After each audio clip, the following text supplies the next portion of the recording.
A importância da comunhão com o Espírito Santo. Como já falei nas pregações anteriores, os requisitos básicos para os dirigentes de grupos. Mas gostaria de tratar de um destes pontos, a saber, a necessidade de cada líder ser cheio do Espírito Santo e guiado pelo Espírito Santo. De fato, a necessidade vai além de estar cheio do Espírito Santo, de ser guiado por ele. Cada dirigente deve estar em verdadeira comunhão com o Espírito do Senhor. Cabe ao pastor, que por sua vez deve estar em comunhão com o Espírito Santo, inspirar essa intimidade.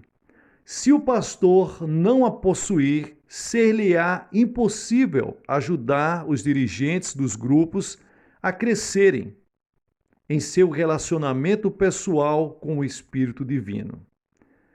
Gostaria também de exemplificar este ponto com um relato tirado da minha própria vida. Dou a máxima importância para a comunhão com o Espírito Santo. Sei que no meu ministério de pregação, se não tiver a unção do Espírito, minha mensagem não trará resultados. Não importa quanto tempo gaste preparando essa mensagem, ela não vai surtir efeito. E se a mensagem não produz frutos, é desperdício de tempo. Muitos não conhecem o significado da comunhão com o Espírito, apesar de dizerem ser nascidos de novo, terem recebido o batismo no Espírito Santo e experimentado o poder do Espírito em seu ministério. De que mais necessitamos? Me perguntam. Isto é um grande erro. Vivi com essa atitude por muito tempo. Achava ter todos os títulos de que precisava para ser pregador de minha denominação. Eu tinha nascido de novo, recebera o batismo no Espírito Santo e falara em línguas. Isso é tudo o de que necessito, dizia a mim mesmo. Deus, porém, mudou a minha atitude e mostrou-me que o Espírito Santo é mais do que o Espírito do novo nascimento, mais do que o Espírito de poder. Ele é uma pessoa que vive em mim. Viver com uma pessoa significa ter comunhão com ela. Significa reconhecimento mútuo, significa comunhão e comunicações íntimas. Antes de descobrir essa verdade, meu ministério flutuava muito. Às vezes eu pregava uma mensagem muito boa, com tremendos resultados. Outras, meu ministério parecia afundar-se.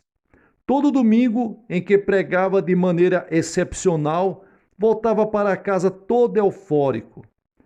Nas outras vezes, parecia-me estar perdendo o tempo. Não via ninguém sendo salvo e me sentia muito deprimido. Clamava ao Senhor, perguntando-lhe por que não me ajudava. Então, certo dia, um dia frio do inverno de 1960, depois de ter pregado na reunião de oração da manhã, eu orava a sós na igreja quando Deus começou a falar a meu espírito. Meu filho, disse ele, se você tivesse uma comunhão mais profunda com o Espírito Santo, seu ministério seria multiplicado e adquiriria poder. Sim, um poder muito maior. Então eu lhe disse, pai, eu ainda não tenho tudo o que posso receber do teu Espírito Santo. Nasci de novo, fui batizado no Espírito. De que mais eu preciso? E Deus me disse, sim, você tem o Espírito Santo de uma maneira formal, mas não possui comunhão íntima com ele.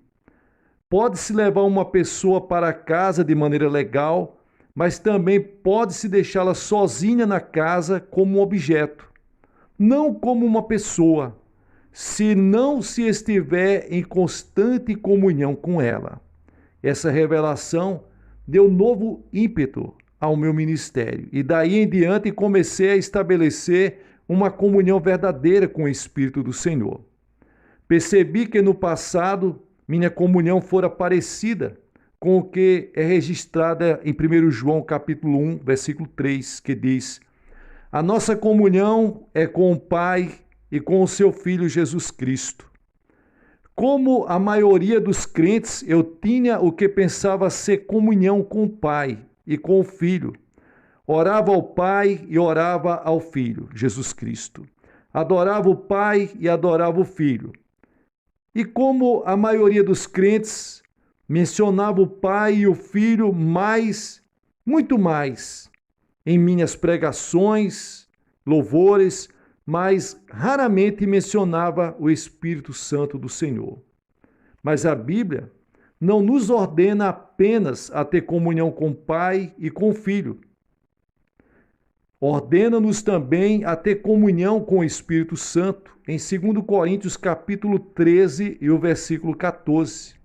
O significado é óbvio. O Pai terminou a sua obra nos dias do Antigo Testamento. Então, enviou seu Filho Jesus Cristo, que foi crucificado e ressurgiu. Agora, sentado para a destra de Deus Pai, Jesus Cristo terminou a sua obra. Hoje temos a era do Espírito Santo. O Pai opera mediante o Espírito Santo e Jesus trabalha por intermédio dele. De modo que o Espírito Santo é o administrador do amor de Deus e da graça de Jesus Cristo. Comunhão no grego é koinonia, que tem vários significados. Primeiro, comunhão, parceria e terceiro, distribuição. O amor de Deus e a graça de Jesus Cristo são constantes, mas estão no céu. Como, pois, são trazidos aos nossos corações agora, na terra? Mediante a comunhão com o Espírito Santo.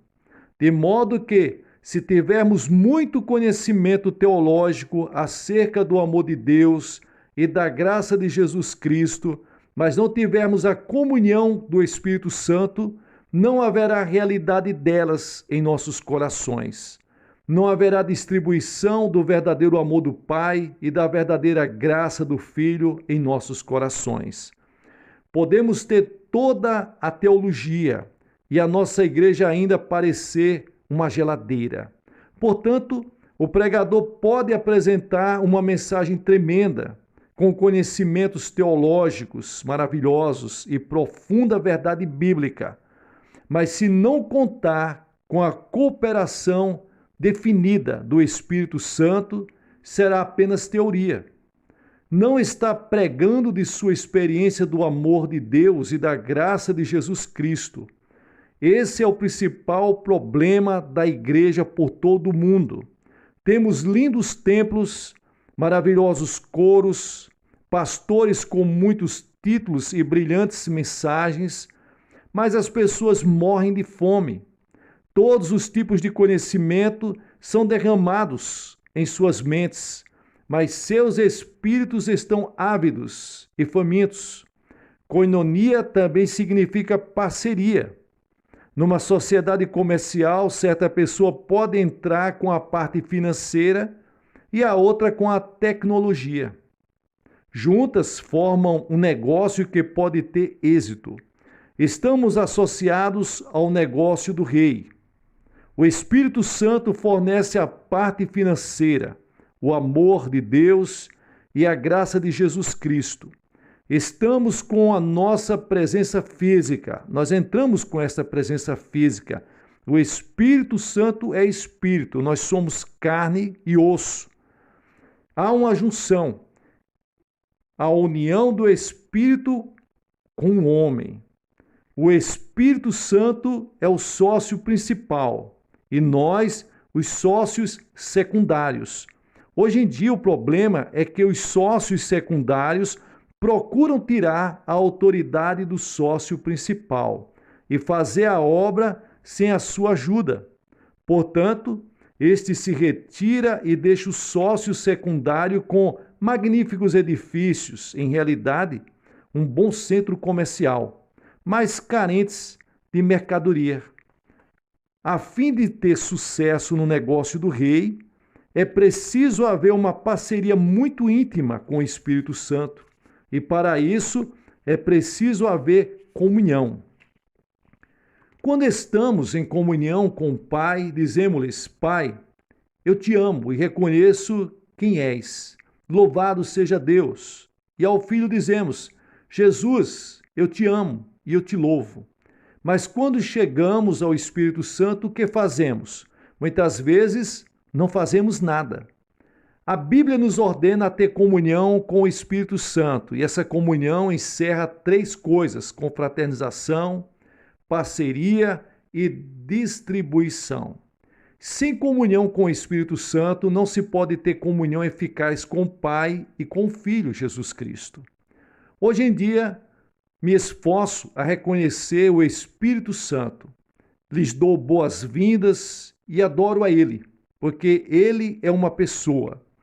Toda vez que saio para pregar, sempre digo: querido Espírito Santo, eu te recebo, eu te reconheço, eu te amo. Dependo de ti. Amado Espírito Santo, vamos juntos, levemos a glória de Deus ao povo.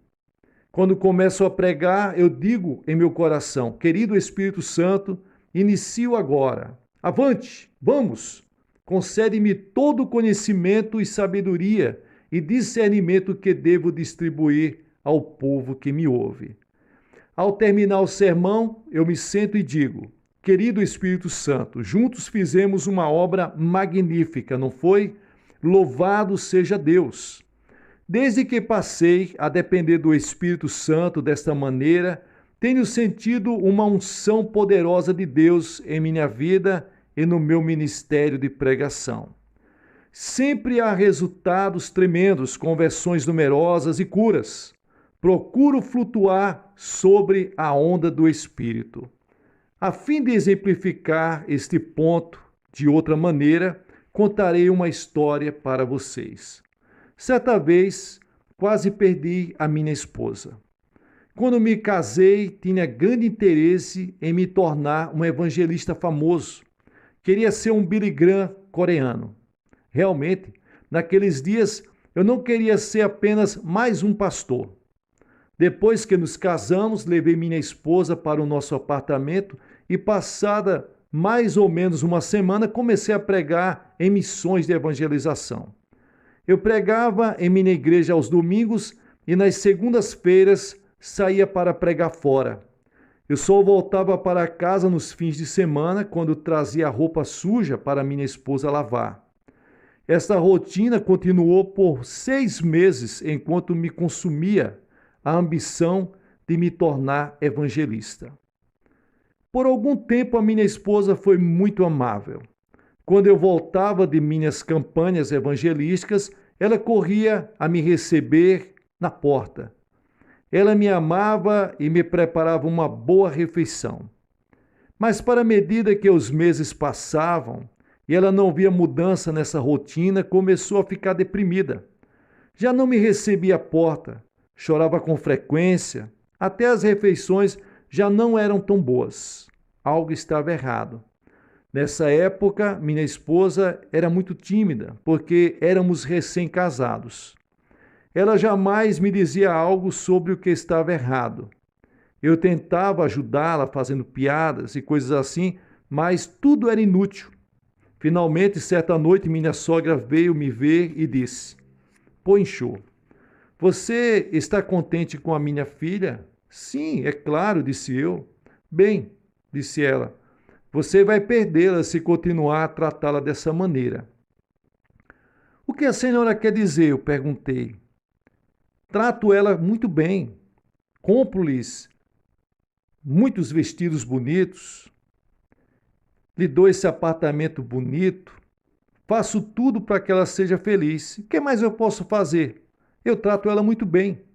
Então a minha sogra me olhou nos olhos e disse: Filho, você não compreende? Você não trouxe uma coisa para dentro de casa.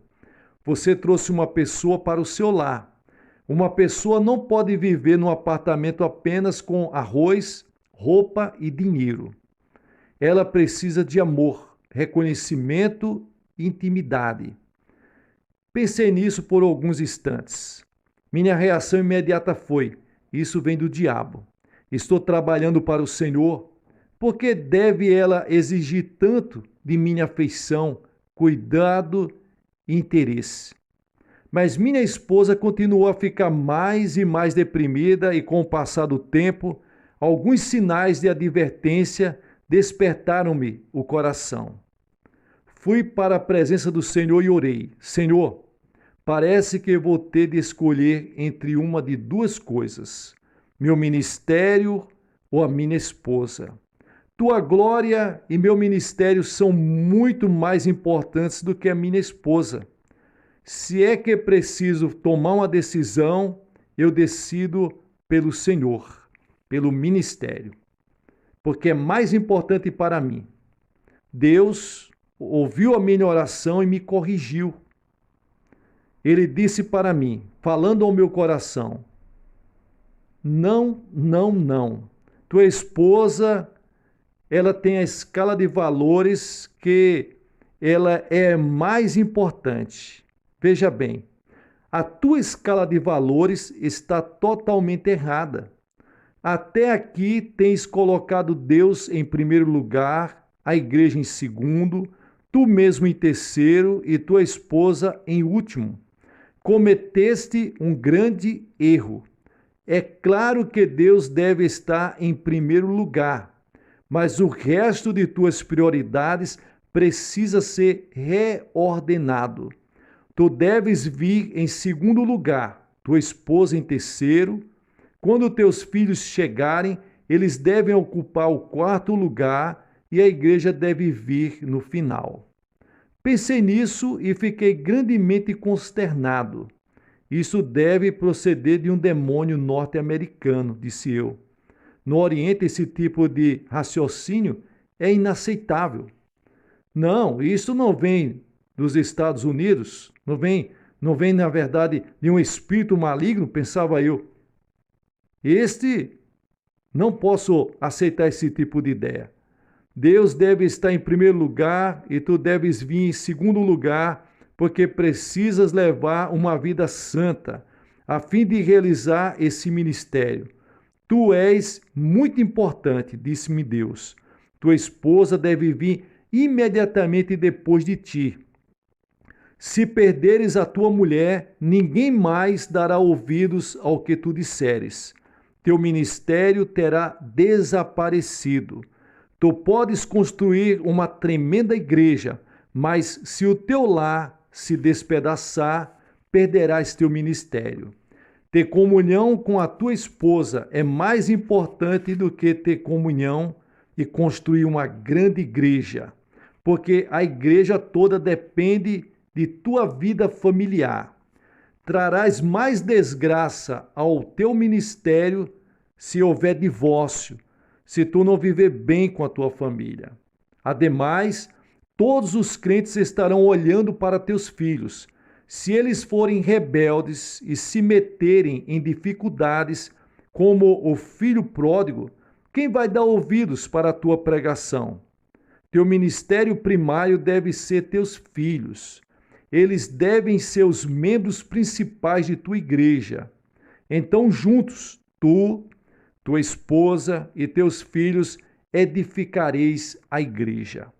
Considera tua esposa como a parte mais importante do teu ministério e alimenta teu relacionamento com ela.